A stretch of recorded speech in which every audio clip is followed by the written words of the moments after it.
Bismillahirrahmanirrahim.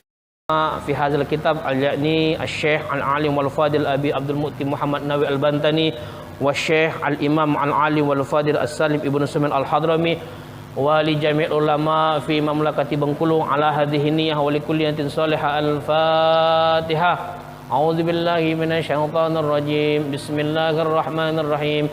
Alhamdulillahi rabbil alamin arrahmanir rahim maliki yaumiddin. Iyyaka na'budu wa iyyaka nasta'in ihdinas siratal mustaqim siratal ladzina an'amta 'alaihim ghairil maghdubi 'alaihim waladdallin. Amin. Sekali lagi Pak, kita Al-Fatihah kepada keluarga dari kakak ketua masjid ya. Waknya Dendi, siapa namanya? Ahsan bin Muin. Kita kirim Fatihah kepada beliau, semoga beliau disehatkan badannya, disembuhkan penyakitnya, dan insyaallah kembali beraktivitas. Ala hadhihi niyyah. Al-Fatihah. A'udzu billahi minasyaitonir rajim. Bismillahirrahmanirrahim. Alhamdulillahirabbil alamin arrahmanir rahim maliki yaumiddin. Iyyaka na'budu wa iyyaka nasta'in ihdinas siratal mustaqim siratal ladzina an'amta 'alaihim ghairil maghdubi 'alaihim waladdallin. Amin. Subhanallah wa bihamdihi subhanallahil azim. Subhanallah wa bihamdihi subhanallahil azim. Subhanallah wa bihamdihi subhanallahil azim. Nastaghfirullahal azim. Bismillahirrahmanirrahim. Assalamualaikum warahmatullahi wabarakatuh. Alhamdulillahirabbil alamin wa bihi nasta'inu ala umurid dunya waddin. Assalatu wassalamu ala asyrafil anbiya'i wal mursalin sayyidina Muhammadin wa ala alihi wa sahbihi ajma'in. Qala Allah ta'ala fi kitabihil karim, a'udzu billahi minasyaitonir rajim. Yarfa'illahu alladhina amanu minkum walladzina utul ilma darajat. Wa qala Rasulullah sallallahu alaihi wa alihi washabihi wasallam, talabul ilmi faridatun ala kulli muslim wal muslimat. Shadaqallahu wa rasul. Hamda syukur, kita masih dipertemukan oleh Allah dalam keadaan sehat wal afiat, dalam keadaan nikmat sehat dan juga nikmat kesempatan, sehingga kita masih berkumpul di rumah Allah ini dalam rangka memenuhi kewajiban kita kepada Allah Subhanahu wa taala, yaitu sudah kita lakukan salat maghrib berjamaah dan akan nanti kita lanjutkan dengan salat isya berjamaah. Mudah-mudahan dengan nikmat hidayah, nikmat istiqamah yang Allah senantiasa akan turunkan kepada kita, insyaallah ini akan kita terus meningkatkan kualitas ibadah kita kepada Allah Subhanahu wa taala. Salah satu cara kita untuk meningkatkan kualitas ibadah kita kepada Allah Subhanahu wa taala yaitu sama-sama menghadiri majlis ini untuk belajar ilmunya Allah Subhanahu wa taala, dan ini menjadi wasilah penyebab segala dosa kita diampuni oleh Allah Subhanahu wa taala dan segala amal kita diterima oleh Allah Subhanahu wa taala. Salawat dan salam kita sampaikan dengan maksud mahabbah kepada beliau, yaitu kepada baginda Nabi besar Muhammad sallallahu alaihi wa alihi wasallam beserta keluarga-keluarganya, beserta para sahabat-sahabatnya, beserta keturunan-keturunannya dan juga umatnya sekalian.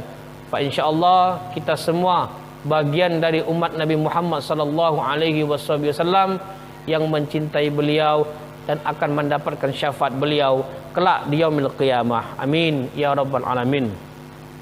Alhamdulillah, kita lanjut pelajaran kita. Kalau minggu kemarin sempat libur karena anak ke Palembang, minta maaf, tapi saya sudah izin dengan bapak-bapak sekalian dan kita bertemu lagi. Nikmat ini sama-sama kita menghadiri majlis untuk belajar ilmunya Allah Subhanahu wa taala. Karena yang namanya belajar ini tidak kenal tua, tidak kenal muda. Bahasa Nabi itu dipakai adalah muslim. Talabul ilmi faridatu ala kulli muslim wal muslimat. menuntut ilmu itu wajib bagi setiap muslim laki-laki ataupun muslim wanita. Maka kita yang memang mengaku beriman kepada Allah dan Rasulullah sallallahu alaihi wasallam tentunya harus menanamkan diri kepada diri kita tidak pernah puas untuk menuntut ilmu Allah Subhanahu wa taala dengan alasan supaya ibadah kita menjadi berkualitas dan tentunya bagian dari ikhtiar kita untuk mendapatkan ridha Allah Subhanahu wa taala. Kadang-kadang perkara kecil yang memang kita anggap remeh ternyata selama ini salah, tapi dengan kita datang hadir ke dalam majlis ilmu, ternyata dengan ilmu itu kita merasa oh ternyata ini yang benar, ini yang salah. Karena ilmu bagian dari wasilah kita untuk cara bagaimana kita ibadah kita berkualitas. Karena kata ulama, ilmu itu 3 jengkal. Kalau kita sudah merasa mendapatkan ilmu sikok baik, kadang-kadang kita merasa kata ulama takabur, sombong.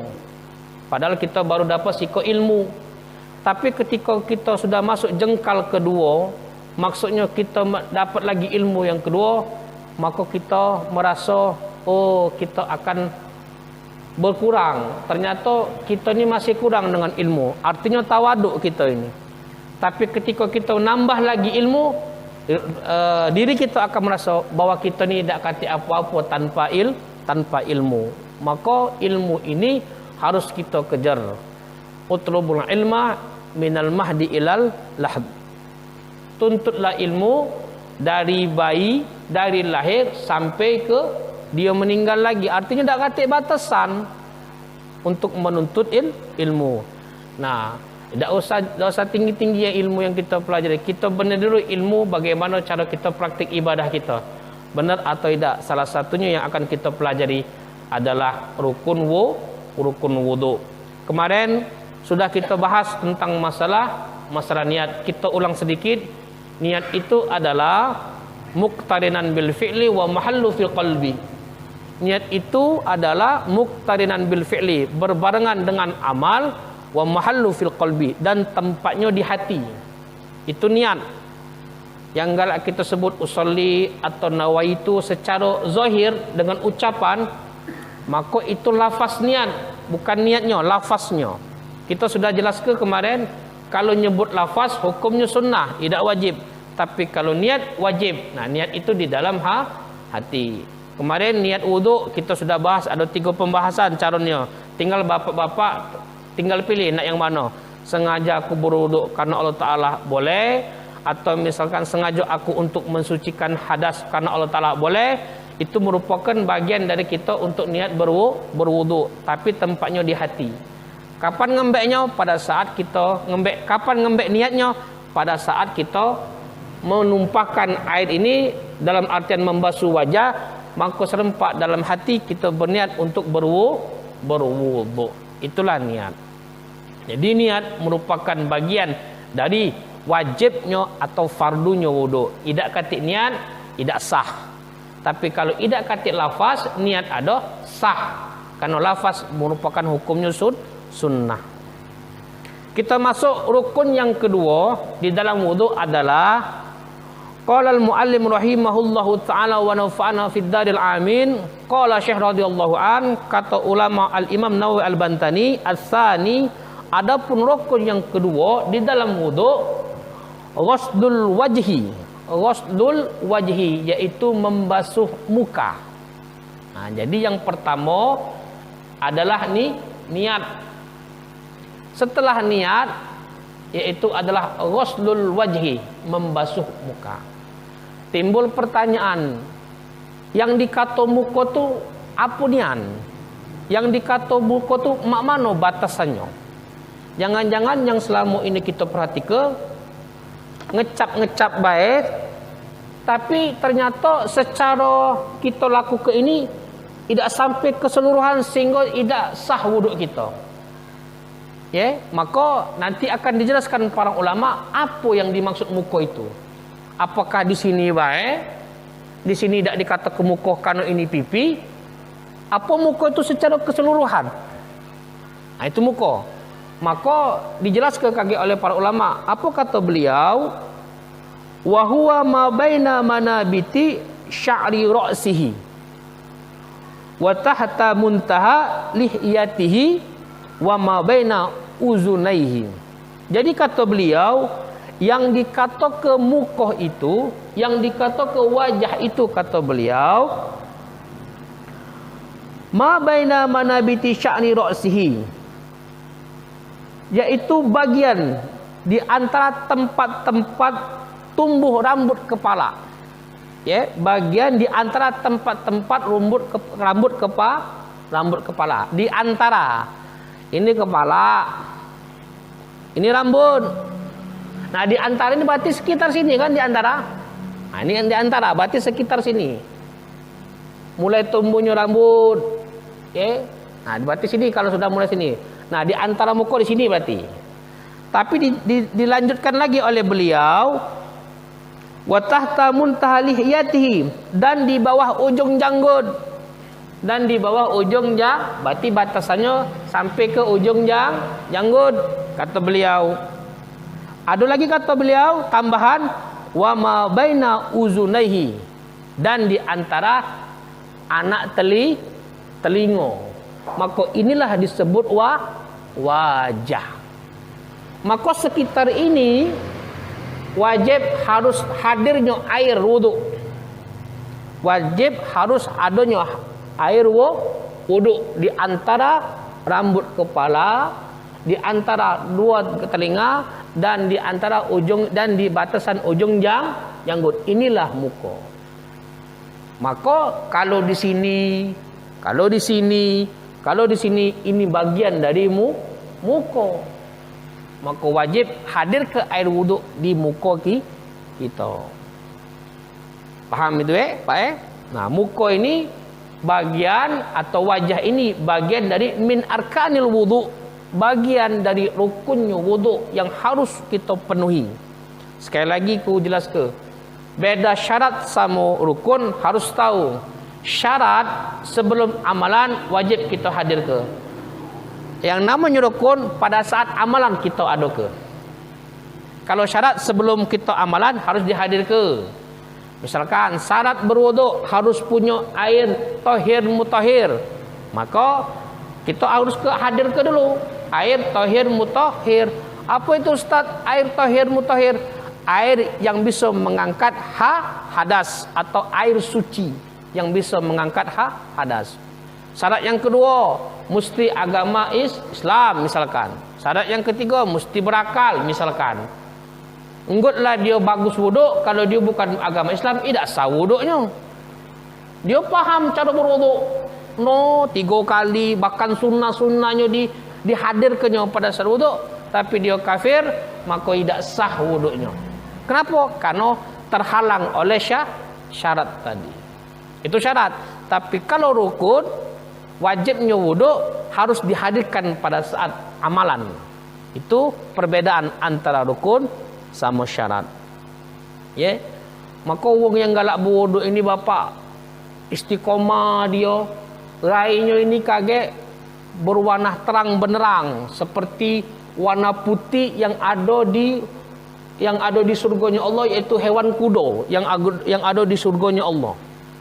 Inna ummati fi yaumil qiyamah hiyarruru al-muhajjaluna min asaril wudu. Sesungguhnya umatku, kata Nabi Muhammad, kaget di yaumil qiyamah, orang yang galak mendawamkan wudu, kaget wajahnya seperti warna putih.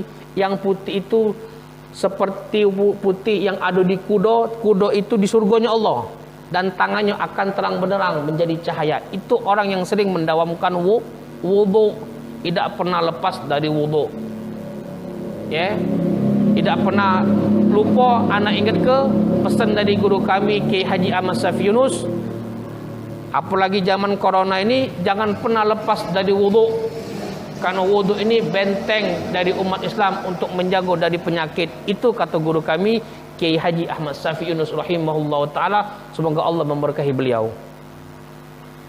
Jadi wajah ini jelas katanya, wa ma baina uzunaihi, dan di antara dua anak telinga, ya, dan manabiti sya'ri ra'sihi, dan di antara rambut, di antara rambut kepala, dan juga kata beliau wa tahta muntaha lihiyatihi, ya, ujung janggut, inilah muka. Inilah yang namanya wajah, kata beliau. Tapi dijelaskan lagi oleh beliau secara terperinci oleh ulama Al-Imam An-Nawawi Al-Bantani dalam kitab Kasyifatus Saja. Apa kata beliau? Faminhu syu'uruhu kal hajibaini wal ahdabi wasyaribaini wal idharaini wal idharaini. Kata beliau, yang termasuk dari wajah adalah syu'uruhu, bulu-bulu tipis. Yang termasuk juga bagian dari wajah syu'uruhu, bulu-bulunya, bulu-bulu tipis. Ada tak sini kita kelihatan di kaca yang ada bulu-bulu tipis? Nah, itu bulu-bulu itu merupakan kata ulama Imam Nawawi Al-Bantani bagian dari wajah, bulu-bulu tipis. No, kalau kita galak ngaco nak berpupur, ibu-ibu biasa kalau berpupur ni, ada bulu-bulu tipis, kejinguan kalau kita galak ngaco, dah, kalau kita ganteng galak ngaco, menjahat jangan galak ngaco je Ustaz Taufik, iya. Jadi ditanya oleh orang ada amalan kalau nak kita belagak, ngapo jangan galak berkacau. Jahat ngapa jingoknya? Jangan galak berkacau kalau kita sudah jahat. Itulah pasti kita merasa ganteng. Itu amalannya. Jadi bulu-bulu tipis. Nah, ini bagian dari wajah. Bagian dari harus yang kita kena ke airnya di dalam bulu-bulu tipis ini. Oh, ternyata atau di pucuk alis-alis ini kan bulu-bulu tipis kan? Nah, ini kena ini. Wajib kita, atau di sini di bawah galak kita pakai celak. Sunnah hukumnya pakai celak, dalam hadis dikata ke maka Rasulullah tu galak pakai celak di matanya. Nah, di bawahnya ada bulu-bulu, maka ini wajib kena bulu-bulunya. Maka kenapa sangkan 3 kali supaya menyempurnakan wudu? Kadang-kadang kan kita memang wajibnya sekali, tapi sunnahnya jadi 3 kali, biar yang kedua sama yang ketiga menyempurnakan yang wajib, sehingga kita merasa tumak ninah untuk menyempurnakan wudu. Apa itu Ustaz tumak ninah? Tumak ninah kalau dalam arti solat berdiam sebentar, tapi tumak ninah kalau di luar arti solat artinya merasa yakin, tidak was-was di hati kita. Itu arti tumak ninah kalau di luar dalam solat.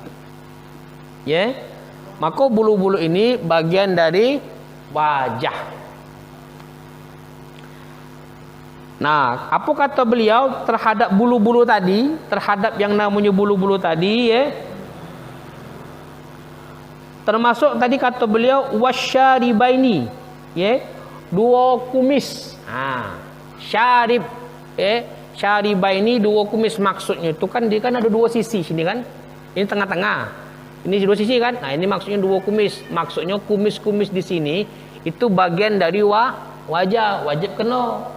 Yang ada kumis, nyacak anak ada kumis, maka wajib kena kumisnya. Kena ke air yang ada kumis. Yang katik kumis meler bae banyu seret tunjuk dia. Yang katik kumis, yang ada kumis tumpah ke sedikit. Apalagi tumis Pak Sati Madura, panjang nian ini, itu wajib kena, dia harus kena.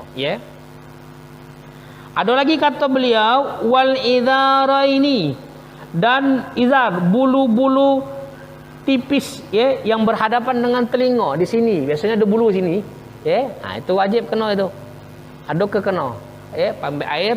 Maka kalau kita nak ambil wudu itu, setelah kita tumpah, pasti ke tangan kita itu membasuh di seluruh muka kita, seluruh sisi. Pasti ke. Sekali lagi, itu ke juga. Nah, sekali lagi, supaya apa? Supaya muka-muka yang wajah di sisi wajah ini ada air yang kena, sehingga mengesahkan untuk salah satu rukun wudu adalah wajah tadi. Nah, kata beliau, fayajibu ghuslu zahiri, hadhihi syu'ur wa batiniha ma'al basyaratil lati tahtaha wa in kasufat li annaha minal wajhi. Jadi kata beliau, fayajibu ghuslu zahiri hadhihi syu'ur. Wajib membasuh bagian luar bulu-bulu, wa batiniha, dan bagian dalamnya. Jadi bulu-bulu yang ada di sini, nak itu bulu tipis, nak itu bulu tebal, apa kumis atau godek, cak jambang ini, ini kan bagian bulu. Nah, kalau cak anak kan agak tebal bulunya, maka harus dikena ke baik bagian luar maupun di dalamnya. Maksudnya tu digosok-gosok supaya dipasti ke bagian luar dalamnya kena. Maka itu sunnah, memang ada sunnah dalam wudu itu menggosok-gosok, Pak. Jadi jangan kita nyeplak baik mak ini, tapi tak kita gosok-gosok. Ternyata sunnahnya adalah bagian dari sunnah itu menggosok-gosok. Menggosok-gosok bagian daripada saat kita nak berwuduk. Hatta tangan kita nak wuduk, jangan kita campak ke becak ini, tapi kita kadang-kadang tidak menyela-nyela. Karena kenapa? Kadang-kadang kita lemak kalau dia airnya pakai ember, atau kita misalkan bak yang memang penuh 2 kula dan syaratnya terpenuhi untuk air kita berwuduk, kita masuki penuh galau dia. Tapi kalau dia pakai cipratan banyu dari kerang atau pakai air, maka ketika tumpah ke disunnah ke untuk menyela-nyela, memastikan air ini kena di seluruh sisi tangan. Itu, memastikan supaya seluruh sisi tangan kita kena untuk air wuduk tadi. Ma'al basyarati, dan bagian dalamnya allati tahtaha wa in kasufat li annaha minal wajhi, serta kulit yang ada di bawahnya meskipun tebal bulunya tadi, karena sesungguhnya li annaha, karena sesungguhnya kasufat, minal wajhi, itu bagian dari wajah. Bagian dari wajah.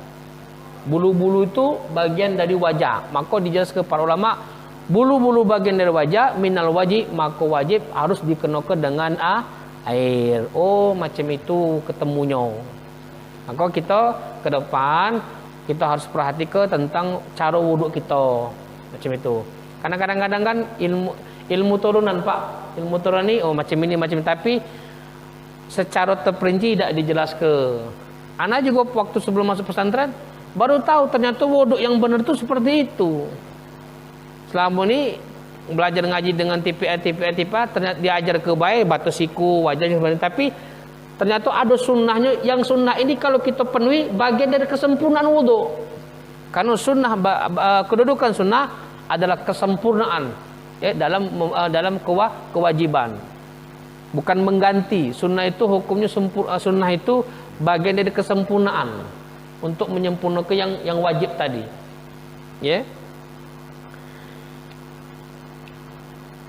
Dijelaskan lagi oleh para ulama, la batinul kathifi al khariji anhum. Namun tidak wajib, bagian dari bulu yang tebal, yang bulu tebal ini al khariju minhu, keluar dari batasan muka. Yang batasan muka itu macam mana yang dikatakan bulu tebal? Misal kita ni punya bulu, bukan misalkan panjangnya kumis sampai ke sini, tidak. Misal kita punya jambang, kumis, jenggot, godek kalau bahasa kita, sehingga tebal nian. Yang tebal ini tidak dikategorikan, tak terjengok lagi wajahnya, cuman matanya, hidungnya, mulutnya baik. Nah, itulah bagian dari keluar batasan wajah. Kalau sudah seperti itu, bagian dalamnya itu tidak wajib, artinya jadi sunnah. Cukup luarnya baik, boleh kena. Karena yang luarnya baik kena, itu merupakan bagian dari kulit muka tadi. Ini kalau yang misalkan wong Pakistan yang tebal-tebal itu, sehingga yang kejinguan mata, hidung, pipinya udah tenggelam oleh bulu tadi. Jenggotlah panjang, kumis tebal pula menyambung sini. Jadi tak kejingok lagi mukanya. Sama kalau ini Shah Rukh Khan, ini Salman Khan misalkan. Jadi tak ketinggalan mukanya, sebagian mukanya. Nah, inilah yang dikatakan luar batasan muka. Maka kalau dia kena pucuknya baik, itu sudah sah. Tidak mesti sampai ke dalam. Kalau sarungnya pun nak kita macam ini genian. Nah, bahasanya kan macam itu. Jadi cukup luarnya baik. Kenapa? Karena luar bulunya sudah merupakan bagian dari wajah. Kok bisa cek itu, Ustaz? Ya kan tumbuhnya dari sini. Maka dia sudah memenuhi luarnya baik. Nah, itu kalau bagi yang mereka yang bulunya tebal, yang bulunya tebal itu biasanya wong India, wong Arab, wong Pakistan yang memang kalau kita nyingok tebal-tebal nian. Mencak kita ni Arab jauh, belagak lagi jauh. Mana kiranya kita ni dah. Kita kata bulu, alhamdulillah mudah wuduk gitu. Ngalir banyak saat. Nah, macam itu Nah, jadi kalau dia punya tebal macam itu cukup luarnya baik, Tapi pas di bulu kalau tetap mata juga tetap kena, hidung juga tetap kena. Hatta bulu dalam ini yang kejingaan, bulu hidung yang kejingaan itu lebih tumakninah, sembur sedikit. Nah, maka itu ada istisyak dalam sunnah wuduk, menghirup air, menghirup air dalam hidung. Yang kalau kata para dokter, kalau kita menghirup air sampai agak ke pening kepala, itu bagus Pak, ternyata dalam penelitian dokter. Boleh dicek gitu dengan ulama Mbah Google. Kalau kamu hidup itu, ternyata diajar ke intisyak itu rupanya bagus kata dokter, sampai ke pening Cuman jangan banyak nian. Kamu tak tahan ujung-ujung pingsan tempat wuduk itu. Dikit baik Sim itu. Jadi perkara jenggot, kumis memang ada hadisnya. Ada hadisnya kata Nabi Muhammad dalam hadis Imam Muslim, khaliful musyrikina. Bedailah kamu dengan wong musyrik, dengan wong kafir, Cak mana cara kita medanya? Juzzus syawarib, potonglah kumis, wa auful liha, dan pelihara jenggot. Pelihara jenggot. Sangkan kenapalah Nabi tu ngomong pendek ke kumis, atau potong ke kumis dan juga pelihara jenggot, bukan memanjang ke bahasanya. Ada memang sebagian ulama kata ke memanjang ke, maksudnya tu manjang tu ada ulama sebagian bisa juga dipelihara. Kenapa? Kalau dia lah panjang nian, rumah lagi ketakutan nyengok kita, berarti pelihara. Malah panjang main ni. Laki aku bukan kau ni, saking lah panjangnya. Maka dipotong, dipelihara, dibagusi. Pendek standarnya macam ini Yaman dia artinya tidak menimbulkan mudaratan. Bangun tidur nyengok lakinya rambut panjang, ini bulu apa sumbu kompor ini kakek. Saking panjang dia terkejut Saking dia panjang terkejut. Ketakutan dong. Artinya kan mendatangkan mudarat. Maka kita laki baca-baca ngerawat. Itulah kata Nabi, bedailah kamu, selisihlah kamu dengan orang kafir, dengan orang musyrik. Apa kata beliau? Juzzus syawarib, panjang potonglah kumis, pendeklah kumis, wa auful liha, dan pelihara jenggot. Manjang ke boleh, tapi rapi ke. Godek boleh, tapi rapi ke. Kumis pendeki, lebih bagus habis kenian.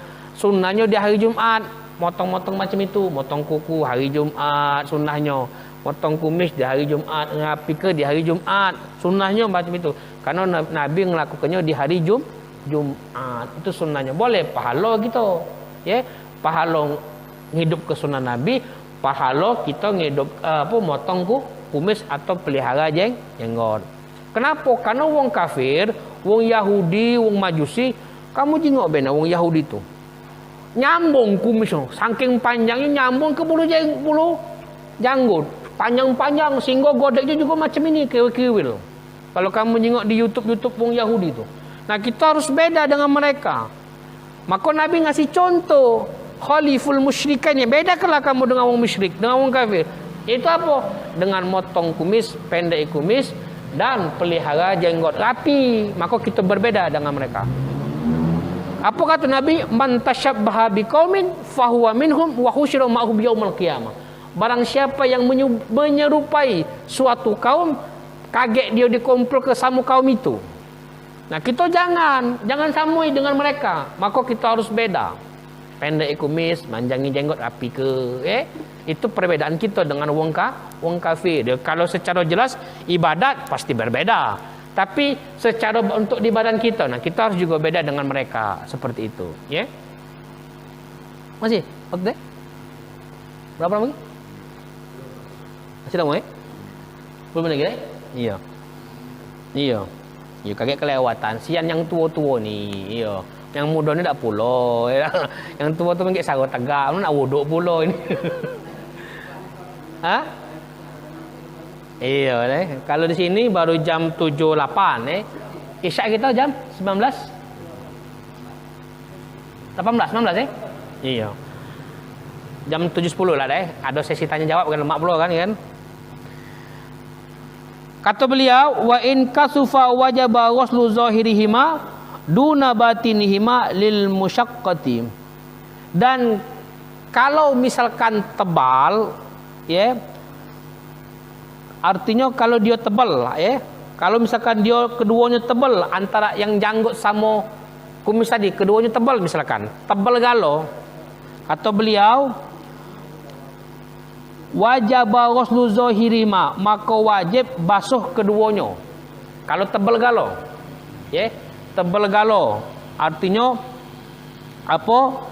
Yang bulu-bulu yang jenggot di pinggir-pinggir ini, nah, kalau dia tebal wajib dikenai banyu, tapi bukan sampai ke dalam. Maksudnya tu kenai galo-galo.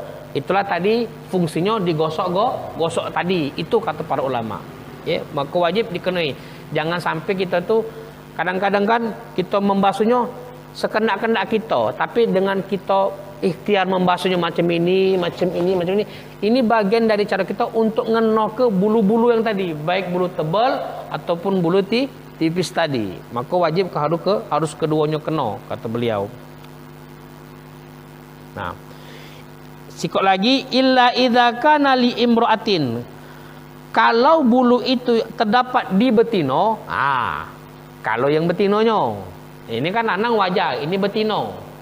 Kalau bulu-bulu tadi, yang janggut, yang kumis, kan ada baik betino kena, yang secara gennya, tubuhnya, secara gennya bulunya timbul, artinya bulunya keluar di bagian muka, entah itu kumis, ya, karena memang dia punya keturunan, misalkan keluar dia, tebal dia.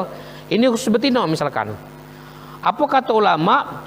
Fayajibu isolul ma'i libatihima. Maka wajib, ya, pada perempuan itu untuk menghadirkan air ke dalam bulu-bulu itu.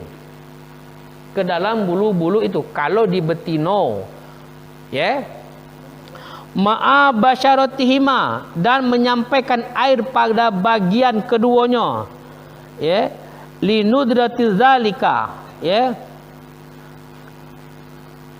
karena jarang terjadi ma'akauni terhadap kaum wanita. Walaupun misalkan istilahnya jarang terjadi kalau betina itu berbulu tebal. Artinya ulama ini sudah menyangka walaupun memang betina itu jarang terjadi, tapi seandainya ada, entah di keluarga kita, entah misalkan di adik bini kita, ada memang gen bulunya keluar untuk di muka, maka sampaikan wajib bulu itu kena air. Walaupun memang jarang terjadi. Ulama ini sudah ngasih tahu dari awal. Kalau ada misalkan, maka sampaikan wajib bulu itu kena air.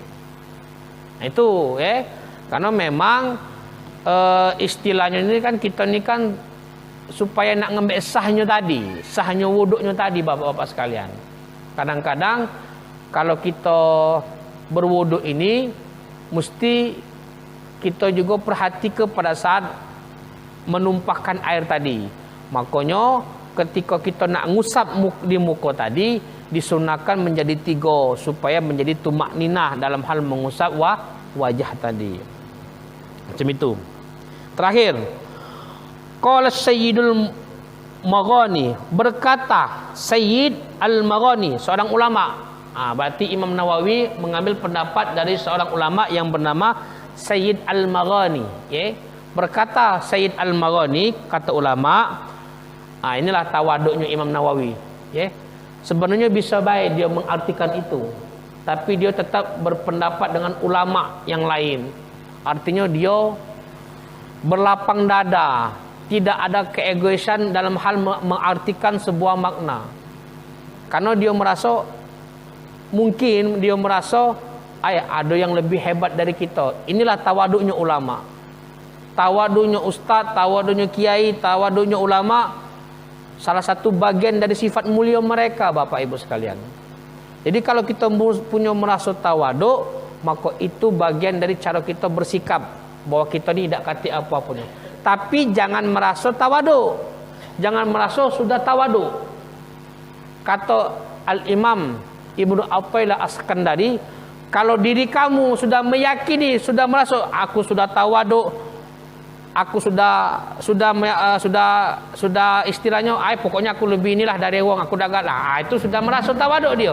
Sudah merasa diri tawaduk. Maka kata Al-Imam Ibnu Athaillah As-Sakandari, fahuwa takabbur, maka dia sudah sombong. Aku sudah merasa tawaduk. Nah, kalau sudah ada punya perasaan itu, fahuwa takabbur, kata Al-Imam Ibnu Athaillah As-Sakandari, maka dia sudah takabbur. Kenapa? Karena iblis sudah bermain di hati kita. Sombong. Aku ni paling tawaduk dari mereka. Nah, punya perasaan ini. Tapi kalau punya perasaan selain dari itu, misalkan aku masih belajar, perlu lagi, artinya kita tidak menyombong ke diri. Itu tawaduk, tapi tidak merasa tawaduk. Tapi kalau aku sudah tawaduk, punya perasaan aku sudah tawaduk daripada dia, itu sudah sombong dia sudah. Fahuwa takabbur, kata Al-Imam Ibnu Athaillah As-Sakandari. Ya. Apa kata beliau? Wa yajibu waslu juz'in, dan wajib membasuh bagian-bagian minal mulaqi, bagian-bagian kepala, al-wajhi yang bersambung dengan wajah, min sa'iri, dari segala sisi. Jadi sisi-sisi yang menyambung dari kepala itu merupakan bagian-bagian dari wajah, kata Imam Syekh Al-Maghani.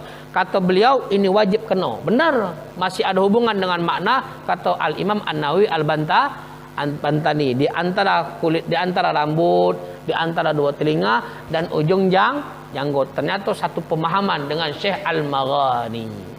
Nah, sampai di sini dulu tentang masalah bagian dari wajah. Masih ada sesi tanya jawab. Yang nak bertanya silakan bertanya.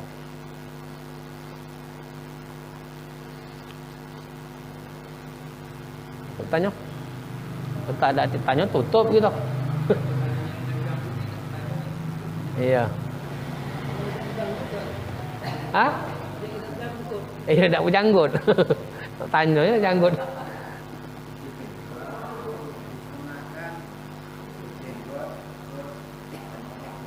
Iya.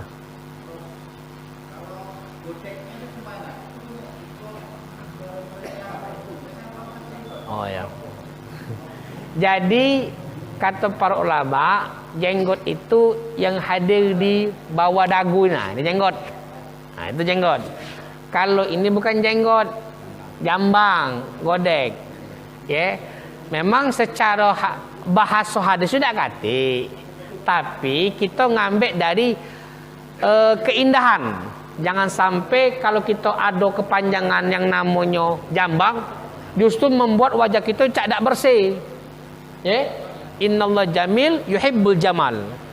Innallah jamil yuhibbul jamal. Sesungguhnya Allah itu senang yang indah. Sesungguhnya Allah itu indah dan senang keindahan. Sesungguhnya Allah itu kecantikan dan Allah senang yang cantik. Allah itu senang yang ganteng, senang yang bagus. Maka kita perbagusi juga supaya kita dapat kesenangan, kecintaan dari Allah. Maka rapi ke baik, rapi ke no. Beli baik jileti tu yang harga 5,000 tu gesek-gesek ke nak cak galak ni sampai habis bulu-bulu tu ya. Kumis, jenggot nak sampai habis boleh jenggot, tapi ada sebagian ulama memakruhkan. Ya, memakruhkan. Sebagian ulama ada memakruhkan menghabiskan jenggot. Karena Nabi tak kata menghabiskan jenggot. Tapi ada sebagian ulama mengambil hadis itu boleh, tidak sampai makruh. Hukumnya mubah. Kan hukum itu kan ada 5. wajib, sunnah, mubah, makruh, haram. Jadi bid'ah itu baru datang air minum ni. Kuasa tadi. Jadi bid'ah itu bukan hukum. Hukumnya bid'ah. Bid'ah itu bukan hukum. Kalau ngomong hukumnya bid'ah, ingat bid'ah itu secara pendapat ulama ahli sunnah wal jamaah bukan hukum. Karena hukum itu cuma 5. Wajib, sunnah, makruh, mubah, haram. Selesai, itu hukum. Nah, jadi balik ke cerita tadi, memotong jenggot habis, hukumnya 2, tidak sampai ke haram. Ada mukrah, ada makruh, ada mubah. Itu. Ustaz, kalau aku ngokong jenggot ini, kemana-mana lari bulunya, lagi potong be, bikin pecah, laju anak aku takut. Ya sudah, berarti hukumnya mubah. Macam itu. Jadi kalau anak ngembek ke yang makruhnya, makanya anak manjang ke jenggot atau merapikan jenggot. Nak dapat sunnahnya Nabi. Ya. Allahu a'lam bishawab. Habis ya? Kalau habis kita tutup majlis ini. Semoga bermanfaat dan kita berdoa dulu, insyaallah kita mendapat bagian dari barakah dari Allah Subhanahu wa taala. Astaghfirullahalazim, astaghfirullahalazim, astaghfirullahalazim. Na'udzubillahi minasyaitonir rajim. Bismillahirrahmanirrahim. Alhamdulillahirabbil alamin. Allahumma shalli ala sayyidina Muhammad. Allahumma inna nas'aluka ilman nafi'an wa rizqan halalan thayyiban wa barakan wasi'an. Allahumma zidna ilman warzuqna fahman. Allahumma barik fi hadzal majlis. Allahumma barik fi hadzal majlis. Allahumma barik ilaina jami'an fi hadzal makan. Rabbana atina fid dunya hasanah wa fil akhirati hasanah wa qina adzabannar. Walhamdulillahirabbil alamin.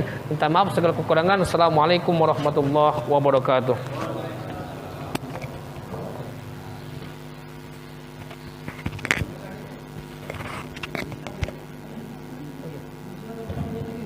Pak Daisha ada halaqah atau makan-makan ya di luar Indonesia.